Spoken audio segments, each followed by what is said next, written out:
मार्गशीर्ष गुरुवार पूजाविधी. मार्गशीर्ष महिन्याला खूप महत्त्व आहे. ज्याप्रमाणे श्रावण महिना भगवान शंकराला समर्पित केला जातो, त्याचप्रमाणे मार्गशीर्ष महिन्यात लक्ष्मीची पूजा केली जाते.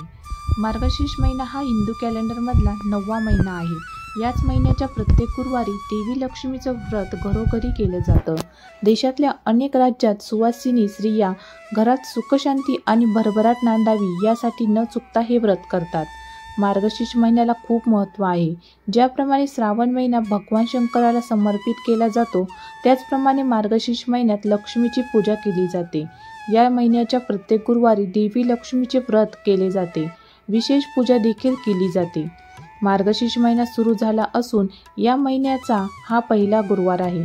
सहसा भगवान विष्णूंची पूजा गुरुवारी केली जाते, परंतु मार्गशीर्ष महिन्यात माता लक्ष्मीची पूजा गुरुवारी मोठ्या थाटामाटात केली जाते. श्री महालक्ष्मीची अनेक नावे, अनेक रूपे आहेत. पार्वती, सिंधुकन्या, महालक्ष्मी, लक्ष्मी, राजलक्ष्मी, गृहलक्ष्मी, सावित्री, राधिका, रासेश्वरी, चंद्रा, गिरिजा, पद्मा, मालती, सुशीला अशा विविध नावांनी श्री महालक्ष्मी ओळखली जाते. असे म्हणतात की जो कोणी या महिन्यात उपवास करून माता लक्ष्मीची पूजा करतो, त्यांच्यावर माता लक्ष्मीची कृपा होते आणि त्यांचे भांडार संपत्ती आणि धान्यांनी भरलेले असते. अनेक राज्यात मार्गशीर्ष महिन्याच्या गुरुवारी स्त्रिया लक्ष्मी विष्णूची उपासना करून व्रत आणि दिवे दान करतात. यामध्ये शंखपूजेला विशेष महत्त्व आहे. अनेक ठिकाणी विवाहित महिला बुधवारी रात्री घराची साफसफाई करून रांगोळी काढून माता लक्ष्मीची आगमनाची वाट पाहत असतात. गुरुवारी सकाळी ब्रह्ममुहूर्तावर सूर्योदयापूर्वी आवळा फळ, पंचमेवा, शिराप्रसाद म्हणून अर्पण केला जातो. यानंतर शास्त्रानुसार माता लक्ष्मीची पूजा करून दिवे दान करतात. यानंतर सायंकाळी विसर्जनानंतर उपवास सोडला जातो. अशा प्रकारे केली जाते लक्ष्मीची पूजा.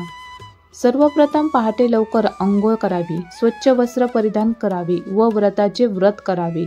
2. घराच्या अंगणात आणि पूजेच्या ठिकाणी तांदळाच्या पिठाच्या द्रावणाने रांगोळी काढावी. त्यामध्ये माता लक्ष्मीचे चरण अवश्य करा. 3. यानंतर माता लक्ष्मीचे आसन सजवा. माता लक्ष्मीचे आसन किंवा सिंहासन सजवण्यासाठी आंब्याचे पान, करवंदाचे पान आणि भाताच्या पारंब्या वापरा. 4. यानंतर कलश स्थापित करा. 5. सर्वप्रथम कलश आणि गणेशाची पूजा करा. यानंतर लक्ष्मीची पूजा करावी. 6. माता लक्ष्मीला वेगवेगळे पदार्थ अर्पण करा. असे मानले जाते की मार्गशीर्ष महिन्यातील प्रत्येक गुरुवारी वेगवेगळे पदार्थ अर्पण केल्याने देवी लक्ष्मीची कृपा प्राप्त होते. 7. संध्याकाळी पुन्हा माता लक्ष्मीची पूजा करा आणि दिवा लावा. घराबाहेर आणि अंगणातही दिवा ठेवा. 8. पूजेनंतर घरातील आणि आसपासच्या सुना आणि घरातील मुलींना प्रसाद खाऊ घाला. 9. त्याचप्रमाणे मार्गशीर्षाच्या प्रत्येक गुरुवारी शास्त्रानुसार माता लक्ष्मीची पूजा आणि व्रत करावे.